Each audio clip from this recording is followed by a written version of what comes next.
आइए आज एक ऐसी शख्सियत के बारे में बात करते हैं जिन्होंने वाकई तारीख का रुख मोड़ दिया। मोहम्मद अली जिन्ना।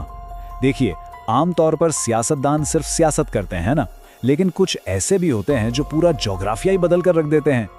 आज हम उन्हीं के छोड़े गए असरात और इस हैरान कुन सफर का एक तफसीली जायजा लेंगे जिसने बरे सगीर का नक्शा और करोड़ों लोगों की तकदीर बदल दी। अब यहाँ एक बहुत गहरा सवाल पैदा होता है। जरा खुद सोचिए, एक अकेला इंसान दुनिया का नक्शा कैसे बदल सकता है? हमने तारीख में अजीम फातेह देखे हैं, मौशियत बदलने वाले देखे हैं, लेकिन दुनिया के नक्शे पर एक नई लकीर खींचना, ये तो तकरीबन नामुमकिन सा लगता है, बिल्कुल किसी मौजज़े की तरह। लेकिन जैसा कि हम आगे देखेंगे, उन्होंने बिल्कुल यही कर दिखाया। इस हवाले से बात को समझने के लिए ये इक़्तिबास देखना बहुत ज़रूरी है। मशहूर मौरिक स्टैनली वुलपर्ट ने क्या खूब कहा है, शायद ही किसी को एक कौमी रियासत बनाने का सेहरा दिया जा सकता है। मोहम्मद अली जिन्ना ने ये तीनों काम किए। ये अल्फाज उनकी तारीखी अहमियत को बिल्कुल ठीक ठीक बयान करते हैं। मतलब उन्होंने ना सिर्फ एक कौम को जगाया, बल्कि उनके लिए एक अलग मुल्क बनाया और फिर उसकी हुकूमत की बुनियाद भी रखी। एक ही वक्त में 3 बड़े कारनामे। तो आज हम इस जायजे में क्या कुछ कवर करने वाले हैं, एक नज़र डाल लेते हैं। हम शुरू करेंगे इनकी इब्तिदाई ज़िंदगी और कानूनी कैरियर से, फिर देखेंगे कि वो इत्तेहाद के सफ़ीर कैसे बने। उसके बाद उनकी सियासी तन्हाई, वापसी और फिर पाकिस्तान की जिद्दोजहद का जिक्र होगा। आखिर में हम आज़ादी, तकसीम के मुश्किल मराहिल और कायदे आज़म की छोड़ी हुई अजीम मिरास को समझेंगे। चलिए पहले हिस्से से शुरुआत करते हैं, इब्तिदाई ज़िंदगी और कानूनी कैरियर। खैर, कहानी शुरू होती है 1876 में कराची से, जहां वो एक ताजिर खानदान में पैदा हुए। फिर वो कानून की तालीम हासिल करने लंदन के लिंकन्स इन गए। वहां से वापसी पर वो बम्बई हाई कोर्ट के एक इंतहाई शानदार और कामयाब बैरिस्टर बनकर उभरे। वैसे उस वक्त उनकी पहचान उनका बेहतरीन मगरिबी लिबास और रेशमी टाइयां हुआ करती थीं। वो अपने नज़्म ज़ब्त और अंदाज में बिल्कुल मुकम्मल थे।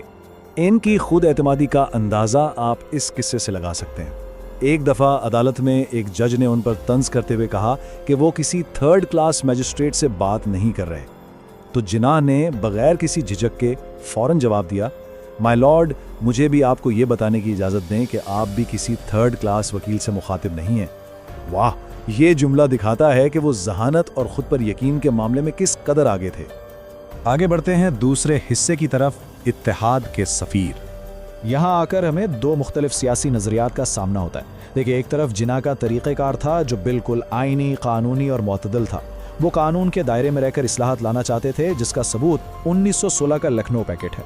और दूसरी तरफ गांधी जी का अंदाज था जो अवामी एहतजाज, सत्याग्रह और जज्बाती तहरीकों पर मबनी था। जिन्ना के ख्याल में ये अवामी तहरीकें सियासी इंतशार का बायस बन सकती थीं, और वैसे यही वो बुनियादी वजह थी जिसकी बिना पर 1920 में उन्होंने कांग्रेस से रास्ते अलग कर लिए। तीसरी मंजिल, सियासी तन्हाई और उनकी वापसी। अब आता है 1929 का साल, जब जिन्ना ने अपने मशहूर 14 निकात पेश किए। उनका मकसद बड़ा वाज़ेह था, मुसलमानों के आईनी हकूक का तहफ़्फ़ुज़। उनमें मुसलमानों के लिए लाजमी नुमाइंदगी, अक़लियतों का तहफ़्फ़ुज़ और इक़्तिदार में शिराकत की बातें शामिल थीं। लेकिन जब उन पर कोई इत्तफ़ाक नहीं हो सका और बातचीत नाकाम हो गई, तो ज़ाहिरी बात है ये उनके लिए एक बड़ा धचका था। सियासी हालात से मायूस होकर वो हिंदुस्तान की सियासत छोड़कर लंदन चले गए और वहां प्रिवी काउंसिल में वकालत शुरू कर दी। एक तरह से उन्होंने खुद को अलग कर लिया था। लेकिन कहानी यहाँ खत्म नहीं होती। हिंदुस्तान में मुसलमानों को एक अजीम क़यादत की ज़रूरत थी। फिर 1934 में लियाकत अली खान की मुसलसल गुजारिशात और अल्लामा इकबाल की फ़लसफ़ियाना रहनुमाई ने उन्हें वापस आने पर मजबूर कर दिया। यही वो वक्त था जब उनकी सोच में एक गहरा नज़रियाती बदलाव आना शुरू हुआ। और यहाँ से शुरू होता है चौथा और सबसे अहम बाब, पाकिस्तान की जिद्दोजहद। 1937 के इंतखाबात ने सब कुछ बदल कर रख दिया। इन नताइज ने मुस्लिम लीग को एक तल्ख़ हकीकत दिखाई कि मुत्तहिदा हिंदुस्तान में मुसलमानों के पास शायद कभी कोई बड़ी सियासी ताकत नहीं होगी। ये सियासी बेबसी का एहसास जिन्ना के लिए एक टर्निंग पॉइंट था। यहाँ से सिर्फ उनकी सोच ही नहीं बदली, बल्कि उनकी ज़ाहिरी शख्सियत भी बदल गई। इन बेहतरीन मगरिबी सूट्स की जगह अब आप उन्हें अक्सर इस्लामी कराकली टोपी में देखने लगे।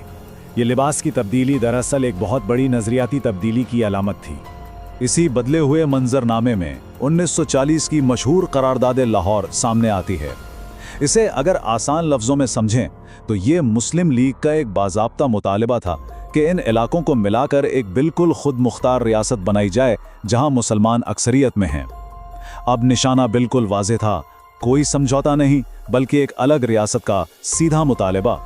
तो सबसे अहम बात यहाँ ये है कि इस मुतालबे का असर क्या हुआ। जरा इस चार्ट को देखिए। 1937 में मुस्लिम लीग के पास सिर्फ 4.4 यानी 4.4% हिमायत थी और 1946 में ये सीधा जंप लगाकर 75% तक पहुंच गई। ये कोई मामूली इजाफा नहीं था, ये इस बात का वाज़ेह सबूत था कि उनका पैगाम और पाकिस्तान का तस्वुर आम लोगों के दिलों में उतर चुका था। अब हम आते हैं 5वें हिस्से की तरफ, आज़ादी और तकसीम। यहाँ एक ऐसी हकीकत है जो शायद सब नहीं जानते।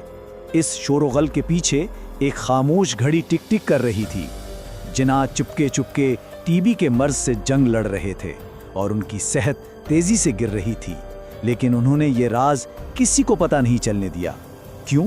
क्योंकि उन्हें पता था कि अगर मुखालिफिन को उनकी कमजोरी का इल्म हो गया तो पूरी कौम का मुस्तकबिल दांव पर लग जाएगा। जरा इस अज़्म के बारे में सोचिए। और वक्त की कमी के पेश नज़र वाक़यात किसी फास्ट फॉरवर्ड फिल्म की तरह आगे बढ़ें।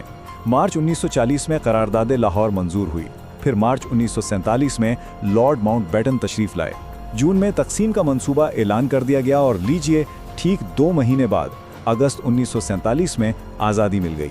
आप खुद अंदाज़ा लगाएं, इतने बड़े खित्ते की तकसीम, वो भी इतनी जल्दी और इतने बेपनाह दबाव के तहत।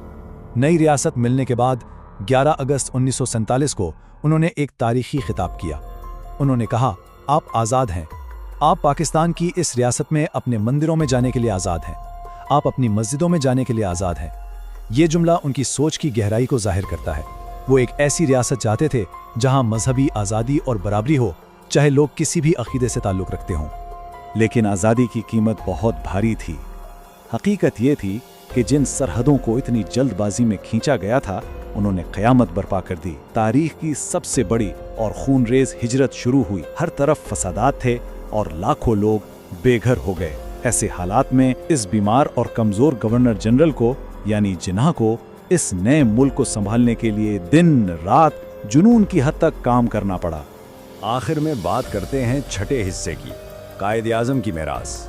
मुसलसल मेहनत, बेपनाह दबाव और छुपी हुई इस जानलेवा बीमारी ने बाल आखिर उन्हें निढाल कर दिया। 11 सितंबर 1948 को पाकिस्तान की आज़ादी के सिर्फ 1 साल बाद 71 साल की उम्र में उनका इंतकाल हो गया। सोचिए, जिस शख्स ने अपनी पूरी जिंदगी एक ख्वाब को हकीकत बनाने में लगा दी, उसे खुद उस ख्वाब को जीने का वक्त ही कितना मिला? बस 1 साल। उनके इंतकाल पर उनके सबसे बड़े सियासी हरीफ हिंदुस्तान के वजीर आज़म जवाहरलाल नेहरू ने जो कहा, वो बड़ा काबिल गौर है।